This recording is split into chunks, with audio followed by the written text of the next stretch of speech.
Hi, I'm Mike Hogue from Lily House Forest Gardens, coming to you in a lovely, awkward, angled selfie.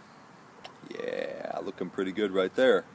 Today I'm going to be talking about things that I can forage in my yard here. It's very early spring or late winter.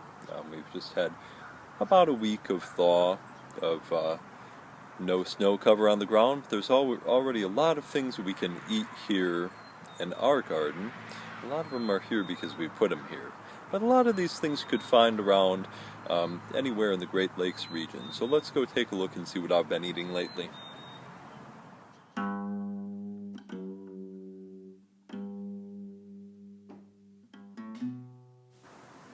So this is what our garden looks like in early March, and it's already filled with great things to eat. A lot of them are some of my favorite vegetables, especially the early spring greens and overwintering ephemerals. One example is chicory, or endive, and this is a beautiful example here of these young red leaves that can be harvested. They look a lot like what you get in those salad mixes that you buy at the store. You can also put a pot on this and blanch them, and they'll produce one of those heads like you can buy at the store, and it's just an incredible vegetable. We also have a lot of overwintering kale in our garden, and it is sweetest and most tender this time of year.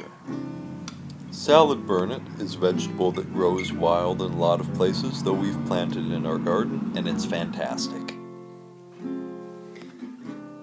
And here's the evening dame's rocket, although a lot of people around here call it false phlox.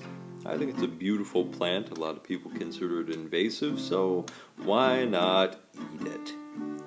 I think it's a great vegetable. Later on in the year, it'll produce a rapini-like or a broccoli rabe-like vegetable that I really love. I think it has a wonderful, nice sweetness to it, and I get why this vegetable used to be called sweet rocket.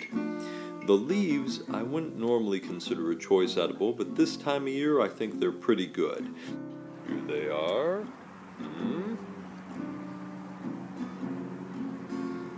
And ooh, actually nicely spicy. A nice spicy kind of arugula flavor. This time of year, they're not too hairy yet. Later in the spring, they get pretty fuzzy. And then I always eat them later in the year. And I think, why on earth did I ever eat those things? Then every spring I come out here and I try them. And I realize they're producing these huge, beautiful rosettes of greens that taste like arugula and have a pretty nice arugula-like texture. There's a little bit of an unpleasant bitterness to them, but if you were to cook them in something like a cooked arugula or steam them even, this time of year, I think you'd like them. So a few years back, when I started really making inroads locally on permaculture and really starting to get people to pay attention to it and listen to me, I got a call from a member of the city commission here, and I thought, finally, this is it. This is the path forward to a permaculture future.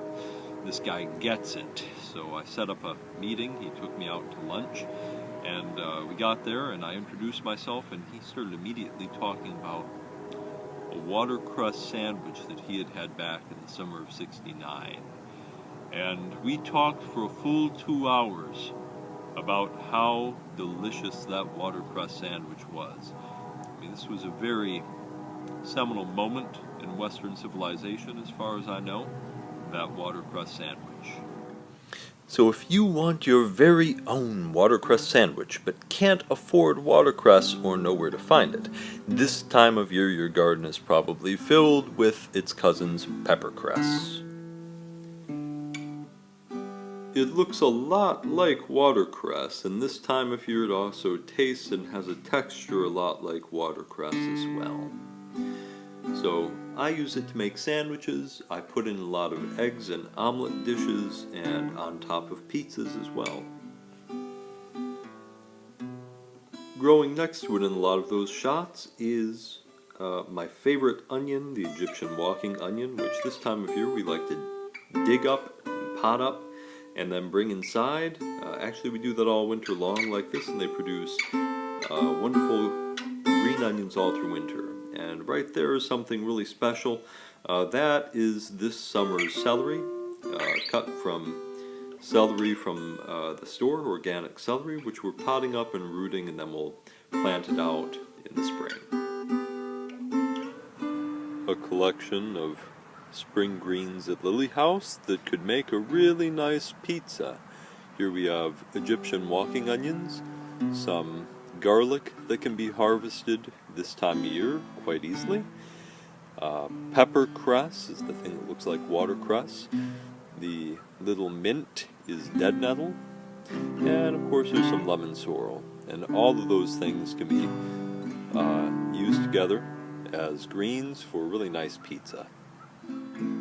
Here's a little perennialized clump of garlic. The greens themselves can be used to give something a nice garlic flavor. I like them quite a lot. And these clumps can be dug up this time of year and thinned out and used as seed garlic. Now if I were to get them this time of year and plant them out, I'd probably get nice growth and full-size heads by midsummer. The bulbs can be eaten now as fresh garlic, and I consider it to be kind of a farmhouse gourmet vegetable that a lot of people never get. Because we always eat our garlic all dried and ready for storage, but I quite like it this time of year. And this is an interesting little vegetable right here, right next to some more pepper cress. And it's field garlic. You probably see it all over the place. We have a lot of it grown in our backyard, even though I often dig some up and eat it. I eat it all summer long. And it's available first thing in the spring too. Just like a regular garlic, you can actually dig these up and roast the bulbs in some tin foil with some olive oil, and that's how they're best. And I quite like them.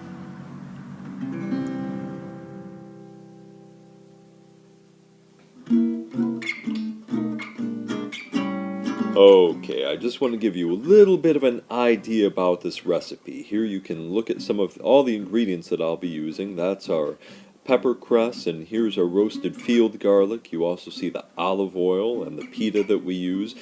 These pita pizzas are fantastic for homesteaders because you keep the pita around, you can turn them into quick pizzas with whatever foraged or homegrown ingredients you have at hand, and they're extremely versatile.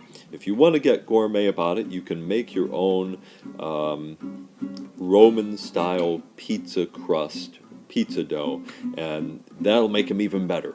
But I think everyone will be surprised by how good these pita pizzas turn out. Basically, you turn up the oven as hot as it's going to go, around 450, 500 degrees, maybe even hotter.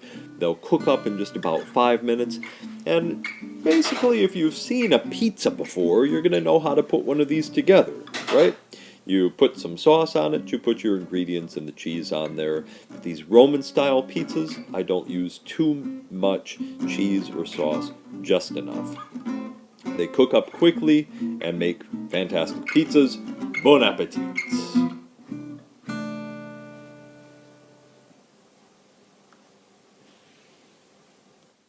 Just past this beautiful sorrel, we'll find Jerusalem artichokes, last year's stalks. This is a common roadside plant in southwest Michigan, and it's a great plant for forest gardens. In the summer, it produces these beautiful sunflower-like flowers, and it's just a beautiful plant. So you can just grab a hold of one, kind of give it a yank up. And through the magic of editing, you are now looking at what I just pulled up out of the ground. I also threw them on the scale. I have about 12 pounds of Jerusalem artichokes here from about 2 plants. So this is about what they look like this time of year. This is about a medium-sized one. I think the variety of this one is Stampede, and it's pretty good. You see the white flesh on the inside there. You see a little bit of insect damage from the winter. That's easy enough to cut off.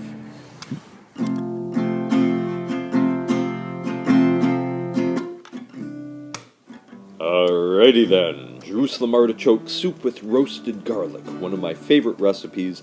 We'll start with about 3 to 5 pounds of washed Jerusalem artichokes, boil those up, combine them with about 1 bulb of roasted garlic or field garlic in a blender with a bit of broth.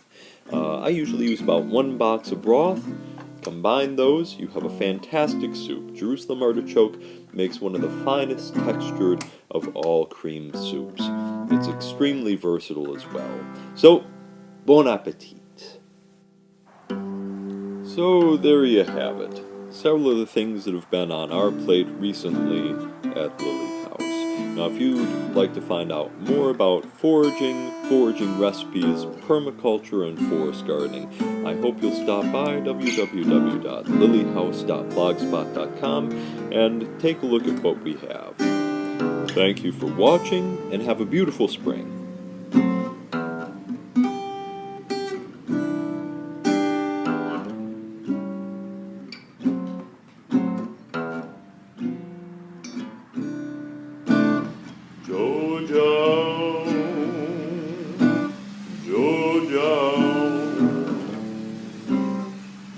This is your song, come and sweet.